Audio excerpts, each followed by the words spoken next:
the 10th anniversary of Haitian businesses, and I have one of our honorees here today. Her name is Maybeline Despagne. How are you feeling today? I'm feeling great, thank you. Well, you look beautiful. Can we get a quick 360? I love the hat, the gloves, the dress. You look amazing. Thank you. You're welcome. So, of course, congratulations on being honored today. All of your hard work is being recognized. How does that feel?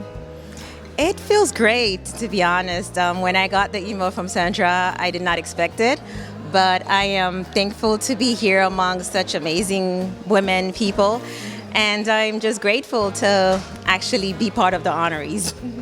Absolutely. I think it's well deserved. And I also want to know, as a Haitian woman-owned business, what does that mean to you? Well, as a woman, period, it's just, there's a lot of challenges, but I've done different businesses, like my shipping company. That was challenging, being a woman-owned, and dealing with all the mills and the shipping industry. Exactly.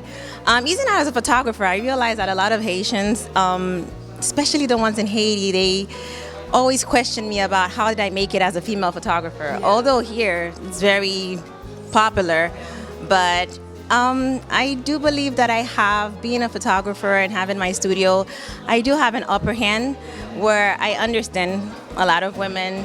I'm able to help them. I'm very creative with my sets. And I get a lot of support from women. And I love that. Well, congratulations on being honored again. And yeah, today's going to be amazing. Thank you so much for being here. Thank you for having me.